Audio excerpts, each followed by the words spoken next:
At this point, we'd like to acknowledge the presence of Ms. Nitz Bonsubre, formerly connected with good morning, ma'am. The next resource speaker is a graduate of the Doctor of Medicine and Bachelor of Science in Biology at St. Louis University here in Baguio City, and has held academic positions such as faculty at the Department of Obstetrics and Gynecology at the Baguio Central University College of Medicine. She is also the chair of the Department of Obstetrics and Gynecology at the BCU Santo Niño Jesus Medical Center Foundation, and she is also an active member of the Philippine Medical Association and the Baguio Benguet Medical Society. Let us welcome the President of the Philippine Obstetrical and Gynecological Society of Region 1 to give her lecture on intrapartum and postpartum care, Dr. Maria May Grace Doromal.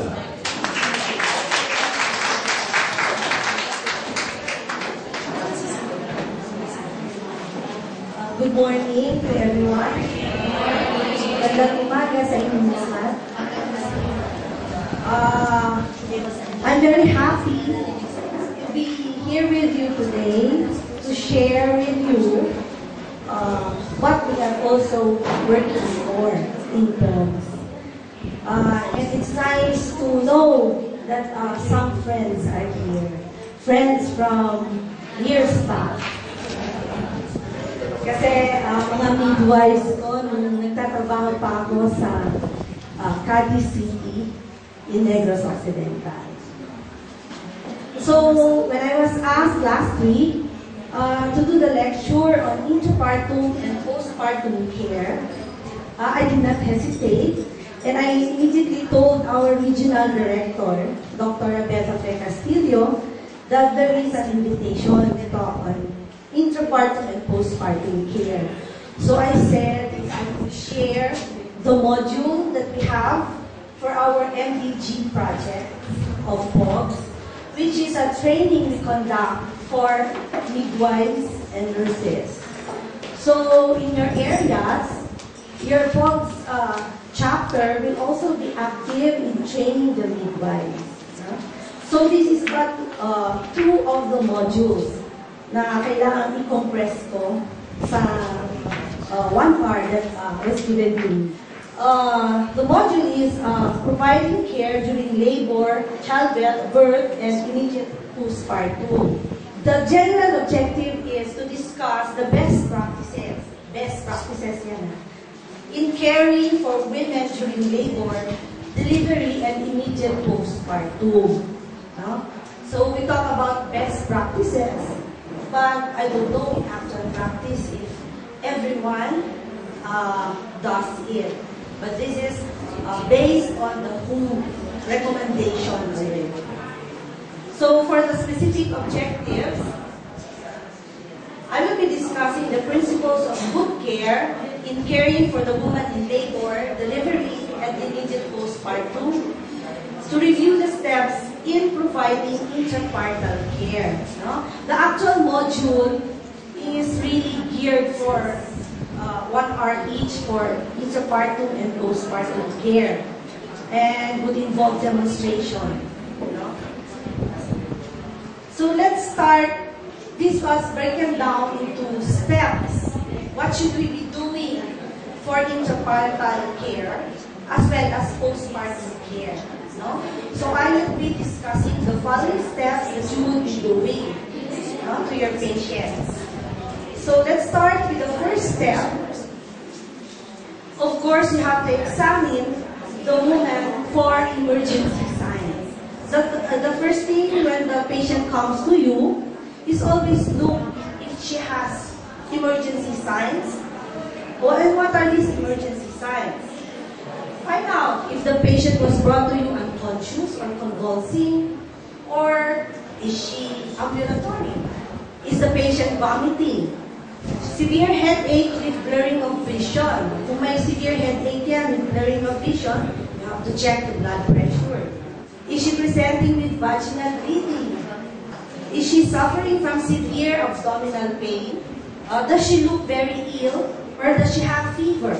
Or is she suffering from severe breathing difficulty? These are the emergency signs that you have to look for in your patient so that you will know what you're going to do.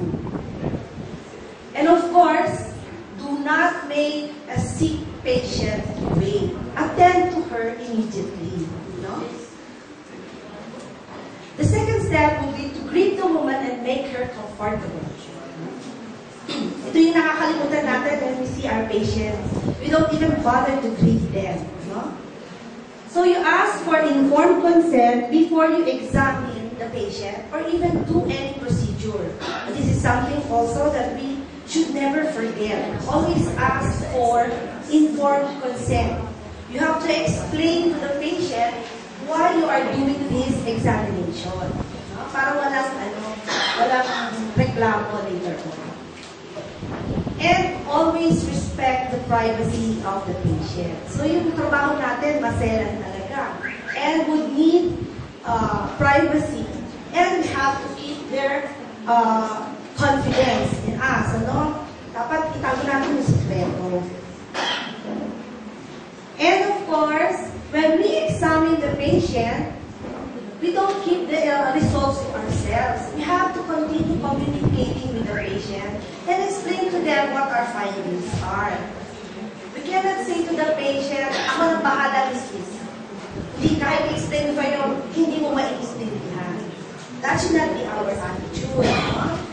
They should have an active part in what we are doing to them. The third thing that you do is you assess the woman in labor. When she comes to you, number one, take the history and you have to record it in the labor form. You all have naman your standard labor forms. You have to ask the patient, saan ba siya nagpapa-prenatal? Saan siya nagpapatingin kung hindi mo siya nakita antenatally. You ask for the HDMR. You have to review how did her pregnancy progress. Ngayon, meron na yung mother and child book. Here, it was also launched last year, yung mother and child book. So there, from the HDMR, you can see when is the delivery expected. Are you dealing with a preterm or a term baby?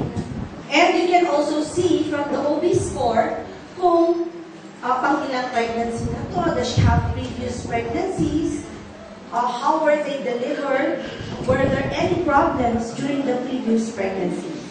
And of course, andyan yung birth plan. Yan yung ina-encourage sa atin na antenatally, sa first visit pa lang, we should already be discussing with our patients yung birth plan. Kung saan siya mga anak, who will take care of her. You assess the presence of uterine contractions.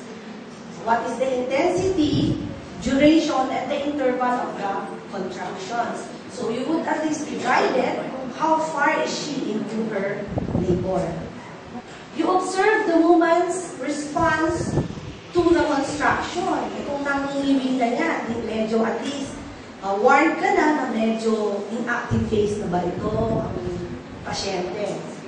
And you have to perform your abdominal exam. You do your Duple's maneuver para alam mo, are you dealing with encephalic presentation?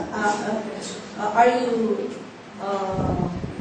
dealing with a breech presentation? No? So you have to do your Duple's maneuver. Alam ko, expert na kayo dyan. You listen to the fetal heart rate also. And when should you listen to the fetal heart rate? It should be the recommended time for you to listen to the heart rate would be 30 seconds after a contraction. You don't listen to it during a contraction, no? Or immediately after. Listen to it, wait until mga 30 seconds. And of course, the next step, after you have assessed the patient, is to determine the stage of labor. You explain to the woman that you're going to examine her you're going to do a vaginal exam. And what is that vaginal exam for?